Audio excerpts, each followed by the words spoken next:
As far as I'm concerned, I'm here to tell you, Michael, this morning, and Jason, evolution is dead. Long live the creator. I'll tell you why, and I'm saying science says that as a scientist. Evolution is dead because there's such thing as the minimal gene set concept. They've taken a mycoplasma, smallest organism, Mycoplasma genitalium, which is the smallest organism that is known to exist, has 468 genes. Genes is a mix of proteins, right? A list of, so it can be 1,000, can be 10,000 amino acids. Okay, there are 486, and they've decided since year 2000, they've said, let's try to reduce it. Because we have to start, if you're going to be an evolutionist, you have to start with 0 genes and build up if you're going to go from hydrogen to human. And so, somewhere along the way, they said, well, let's take it down. In the year 2000, they published that even on paper, they couldn't go below 200 genes. On the 6th of January 2006 in Nature, they published that in reality, you could only go down to 397 genes. So a cell, which is where my specialty lies in my scientific work, a cell needs a specific number of components to be functional. You have a membrane, but then you need to feed the membrane. So you have to have some mitochondria. You need a way of tagging the proteins. You need some DNA. So you need 397 things. Just the glucose cycle for getting energy takes over 6 different genes.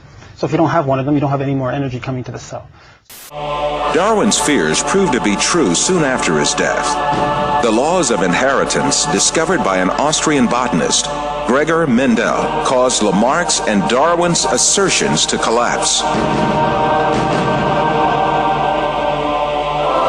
The science of genetics that developed at the beginning of the 20th century proved that it was not acquired physical traits, but only genes that were transmitted to subsequent generations. This discovery made it clear that a scenario suggesting that acquired traits accumulated from generation to generation and generated different living species was implausible.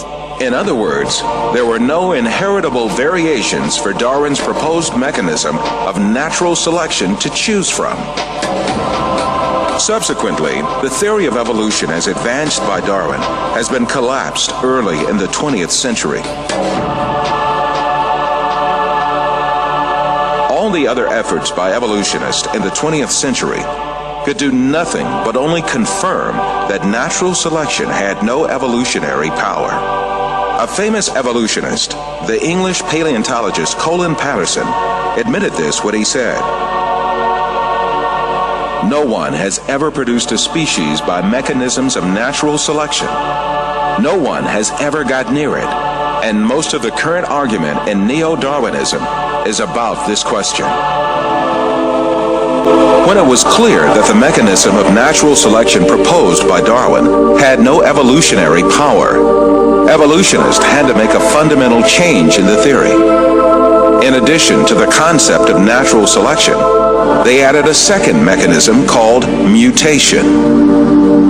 Mutations are alterations or distortions that take place in the DNA of living beings, mostly as a result of external effects such as radiation or chemical action.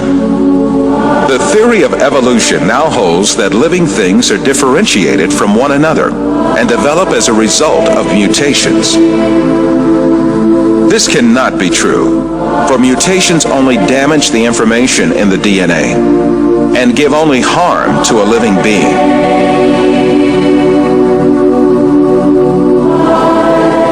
No beneficial mutation has yet been observed either in nature or in laboratories. Since mutations do not add new genetic information, it is impossible for living beings to acquire new organs through mutations.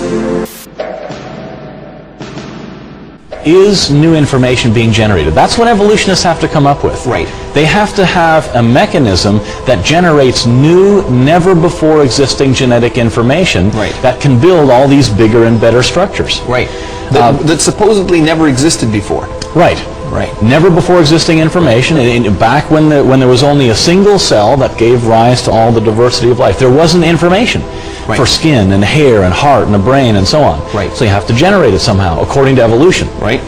Now, Dr. Werner Gitt is an information specialist. Since we're talking about information, we'll go to an information specialist. He wrote a book called "In the Beginning Was Information" that you and I both love. And in his book he says this: a code system is always the result of a mental process. It requires an intelligent origin or inventor.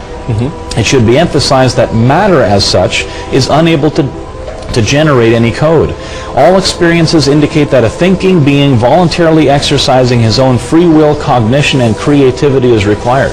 Right. He goes on to say, there is no known law of nature, no known process, and no known sequence of events which can cause information to originate by itself in matter. Right.